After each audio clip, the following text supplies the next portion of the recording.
Magandang umaga na naman mga kapatid sa pananampalataya. Gaya ng naririnig natin sa aral at nakikita natin na nagiging kilos ng mundo natin, angkop sa kaugalian ng tao na kinakailangan nating pag-aralan kung ano ba ang magagawa natin para sa tao o ano yung matutulong natin, lalo na sa mga kapatid sa pananampalataya. Dahil sa ayaw at sa gusto natin, kahit meron tayong pananampalataya, kung hindi rin naman tayo susunod ayon sa kalooban ng Diyos, wala rin. Dahil sabi ni Apostol Santiago, kung iniisip mong reliyoso ka at hindi ka naman nagpipigil sa sarili mo, ang pananampalataya mo, ang reliyon mo, walang kabuluhan. Doon yun sa harapan ng Diyos. Pero ang lalong inaatasan dito, yung mga alagad. Ang problema, sa panahon natin, hindi naman lahat ng alagad lumitaw eh. Kung narinig nyo kanina yung sinabi ng isang kapatid, na hinula ni Apostol San Pablo, binigay na payo kay Timoteo, na darating yung mga panahong mapanganib. Nangyayari na nga kay panahong mapanganib. Oo. Nakita niya yan noong mga panahon ng kanyang pangangaral. Na relihiyon sa relihiyon, may mga alitan. Mga mananampalataya, hindi nagkakaisa. Habang kung tutuusin, isa lang naman ang Diyos na pinaniniwalaan natin. Isa lang naman ang Diyos na dapat nating sundin. Ang pinakamasaklap dito, dahil umiral sa tao yung salitang pagpapaimbabaw. Kaya nga sabi niya, ang tao'y magiging mayayabang. Biro nyo, pati pananampalataya nagamit sa pagyayabang. Kaya tuloy ang tao, dahil sa kapabayaan ng mga mangangaral, hindi na nilingap pa yung tinatawag na payo ng Diyos. Paano nga kasi? Akala ng tao, basta sumampalataya, ligtas na. Habang hindi alam ng tao, o baka hindi naisisay sa tao, ng pananampalatayang yan ang magiging dahilan para ang tao mabago. May mga batas na ginawad dyan ng Diyos. Isa na dyan yung disiplina. Kaya nag-aaral tayo sa material para magkaroon tayo ng disiplina, yung pakikipagkapwa-tao sa pagiging bata. Ngayon, dahil pag tinaglay natin yan at papasok na tayo sa salitang pananampalataya, taglay dapat natin yan. Eh ang problema, dahil sa kapabayaan ng mga mangangaral, sa kapabayaan din natin, lumakad tayo na para bang walang Diyos. Kaya mula noon hanggang ngayon, baka hanggang sa darating, hinahanap pa rin ng Diyos yung mga tao na makadiyos. Yan ang sinabi niya sa aklat ng Malakias 2:15, na hinahanap ng Diyos yung mga taong makadiyos. Ano kasi ang mga lakad nitong taong mga makadiyos? Simple. Kung ano yung nasa batas at palatuntunan ng Diyos, yun ang pinagsusumikapan nilang sundin. Kung ano yung mga itinutugon sa banal na kasulatan, yun ang mga bagay na hinahanap nila. At higit sa lahat, sila tong mga tao na may paniniwala sa harapan ng Diyos na mayroong Diyos na nakakausap. Eh paano ngayon sa panahon natin? Halos ilan na lang ang tao naniniwala, may pananampalataya sila, naniniwala silang mayroong Diyos. Ang problema, hindi naman sila maniwala na makausap ang Diyos. Kaya minsan ang sagot ko diyan, kung naniniwala kayo na mayroong Diyos at hindi kayo naniniwala na makakausap ang Diyos, para saan yung pananampalataya? Samantalang sabi ng Panginoon sa aklat ng Mateo 17, basta't magkaroon ka ng pananampalataya, mapakilos mo kahit yung bundok. Siya rin nagsabi na kahit nga raw yung mga taong masasama nakapagbibigay ng regalo sa mga anak nila kung ano hinihingi, yung pa kayang Diyos na magbibigay ng Espiritu Santo bilang patnubay sa bawat mga ngaral. O baka naman ayaw natin ng Espiritu Santo?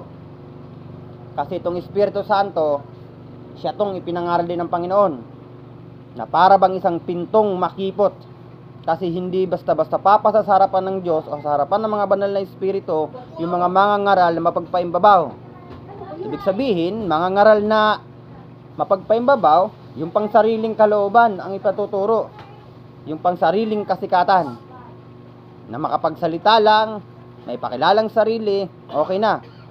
Na hindi nila naalintana na ang kinakailangan ipakilala ay yung mga utos ng Panginoon. Yung mga aral ng Panginoon Kristo. Dahil kung lahat sana susunod lang sa aral ng Panginoon Kristo, baka magkaroon ng kapayapaan. Baka makawala ang tao sa silo ni Satanas.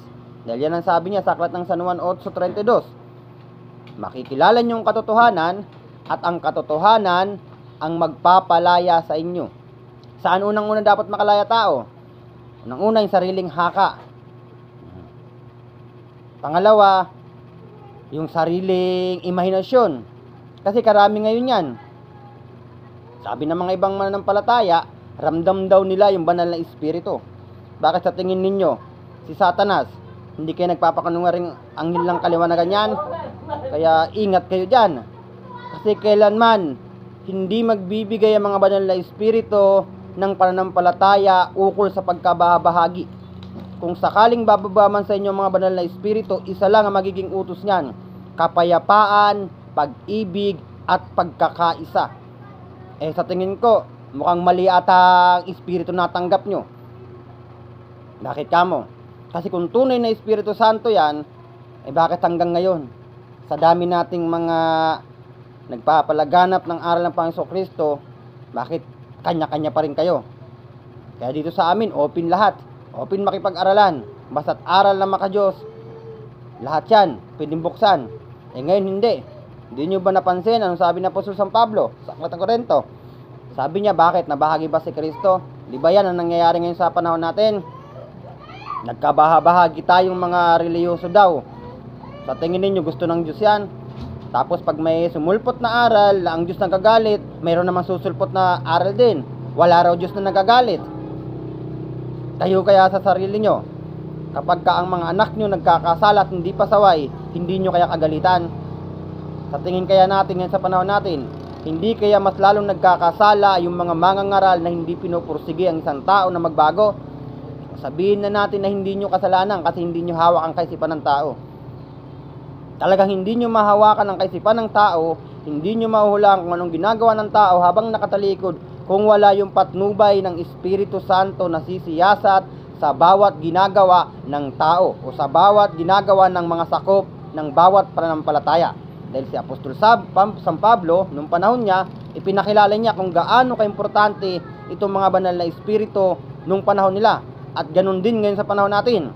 Dahil sabi niya sa 8:26, gayon din naman ang espiritu ay tutulong sa ating kahinaan. So yan ang kahinaan natin. Yung mga hindi natin nakikita, sila ang gagawa. Yung mga bagay na ginagawa ng tao sa lihim, sila ang magbubunyag para matigil ang paggawa ng kasamaan sa bawat lakad ng tao. O bakit hindi masiyasat yan? Kasi nanguna tayo. Pinangunahan natin yung tipanan. Alam nyo yung salitang tipanan? Yung pakikipag-usap ng Diyos mula langit hanggang lupa. Sayang naman yung paghawak nyo ng Biblia. Sayang naman yung pagsiatas nyo ng Biblia. Sayang yung pagbabasa nyo, yung pag-ayuno nyo patungkol sa Biblia. Kung hindi ninyo paniniwalaan na makakausap ang Diyos kahit ang mga banal na espiritu, maging sa panahon natin, maging sa darating na panahon. Bakit kamo?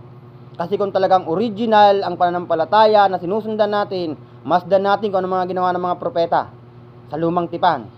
Mula kay Adan, hanggang kay Abraham, hanggang kay Moises, hanggang sa mga propeta, hanggang sa panahon ng Panginoon Kristo, hanggang sa panahon ng Apostol San Pablo, hanggang sa panahon natin. Dahil hindi kailanman malalaos ang Diyos. Kahit ang mga banal na espiritu. Nung mga panahon nila, bago sila mga glingkod, hinanap muna nila ang Diyos. Bago sila mga magmensahe, bago sila mga magdala ng tinatawag na mga ikabubuti ng tao, kausap muna nila ang Diyos. Ngayon sa panahon natin, yan ang malaking problema. Dahil sa walang banal na espiritu na papatnubay, pipigil sa kagustuhan ng tao, ganyan naglitawan ang maraming reliyon na pangsarili lang. Kaya natupad na naman yung hula ng Panginoong Kristo noong mga panahon niya. Sa aklat ng Marcos, ang sabi niya, ang bayang ito, iginagalang ako ng kanilang mga labi. O tuwing linggo, may puro pagpupuri, pagpapasalamat. May araw pa ng Miyerkules, may araw pa ng Sabado, may araw pa ng Biyernes. Pagkatapos ng pagpupuri, pagpapasalamat, pagtatalumpati sa harapan ng Diyos, paglabas ng tao, siya pa rin yung ugali. Hindi mabago. Hindi magkaroon tinatawag na isang paninindigan sa sarili. Daig pa natin sanggol nun. Baka tayo yung kinagalitan din ng Panginoon. Nagpapanggap ng mga banal. Yan ang sabi niya eh. Ang bayang ito ay ginagalang ako ng kanilang mga labi. Natapwat ang kanilang puso malayo sa akin. Paano nga kasi? Mas tinatahak